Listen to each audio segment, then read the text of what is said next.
क्या अपडेट है विकास नगर सीट को लेकर?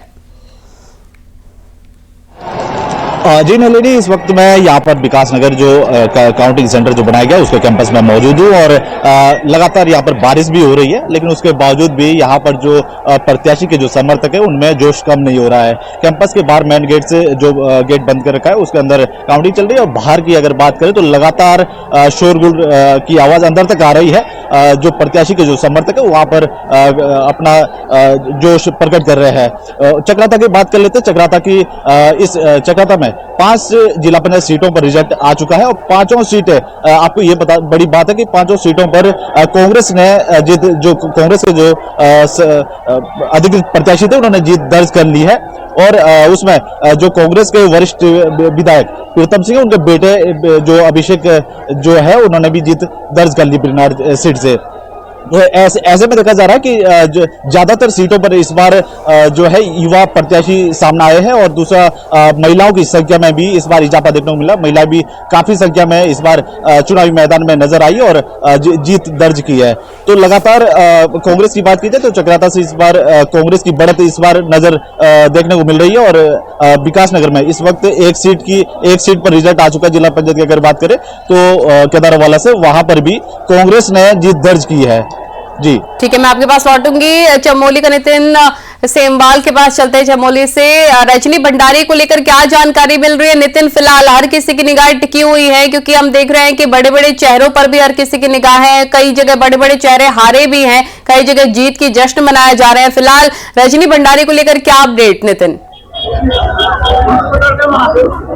जी अभी ताजा अपडेट यह है कि 80 से 90 जो मत हैं उसमें रजनी भंडारी अभी चल रही है रानौर सीट पर। अब निश्चित तौर पर अगर देखा जाए तो पूरे बद्रीनाथ विधानसभा सीट की अगर बात करें तो इस पंचायत चुनाव में इसी सीट पर सबकी नजर थी, रानौर सीट पर। वहां पर रजनी भंडारी चुनाव लड़ रही है, भाजपा के जिला अध्यक्ष जो है वो वहां से चुनाव लड़ रहे हैं। इसके अलावा एक निर्दलीय प्रत्याशी भी वहां पे चुनाव लड़ रहे हैं। तो कहीं ना कहीं इस चुनाव में अगर पंचायत चुनाव के परिणाम देखे जाए तो इसमें कहीं ना कहीं भंडारी परिवार के लिए करो या मरो का ये चुनाव हो सकता है, क्योंकि इसके बाद इनका भविष्य क्या होगा ये तो उसके बाद ही पता चलेगा। लेकिन जिस तरीके से अभी जो रुझान आ रहे हैं और रुझान में वो पीछे चल रहे हैं तो कहीं ना कहीं ये एक इनके लिए कहीं ना कहीं एक चिंता की विषय जरूर होगा, क्योंकि 2027 में अब विधानसभा चुनाव होने हैं और राजनीतिक जो लोग हैं वो ये कह रहे थे कि अगर इस बार इनकी जीत होती है तो आने वाले समय में भाजपा उन पर एक बार पुनः दांव खेल सकती है। लेकिन अभी वही पीछे चल रहे हैं तो कहीं ना कहीं बद्रीनाथ विधानसभा सीट पर आने वाले समय में जो राजनीतिक समीकरण होंगे वो काफी बदले नजर आएंगे। दूसरी सबसे बड़ी बात, अगर इस बार रजनी भंडारी कहीं चुनाव हारती है तो जिला पंचायत अध्यक्ष की जो कुर्सी होगी उस पर कई वर्षों के बाद एक नया प्रत्याशी भी बैठेगा। इसकी भी अड़चनें अब लगाई जा रही हैं। जो बुरा भाग जिला पंचायत अध्यक्ष कुर्सी के लिए है उस पर भी राजनीतिक जो लोग हैं वो अब विश्लेषण निकाल रहे हैं, क्योंकि जिस तरीके से अभी तक का जो परिणाम है तो कहीं ना कहीं उसमें बताया जा रहा है। बनाए रखिए, पिथौरागढ़ का रुख कर लेते विजयवर्धन उप्रेती, जरा बताइए 2 महिला जो प्रत्याशी रही हैं उन पर हर किसी की निगाहें टिकी हुई है। वहां पर कौन आगे चल रहा है, कौन पीछे चल रहा है, कैसी तस्वीरें पिथौरागढ़ की सीट की?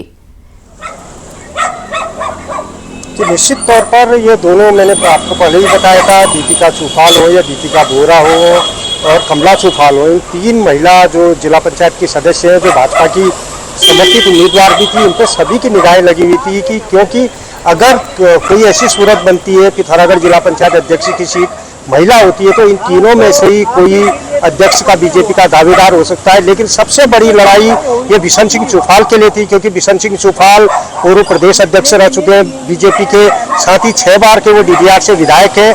पिछले बार भी उन्होंने अपनी बेटी को चुनावी मैदान में उतारा था जिला पंचायत सदस्य के रूप में, लेकिन उस बार उन्हें हार मिली थी। अगर उन्हीं की विधानसभा डीडीआर में अगर लगातार वो दोबारा हारती तो उनके राजनीतिक कौशल पे भी कहीं ना कहीं सवाल उठते।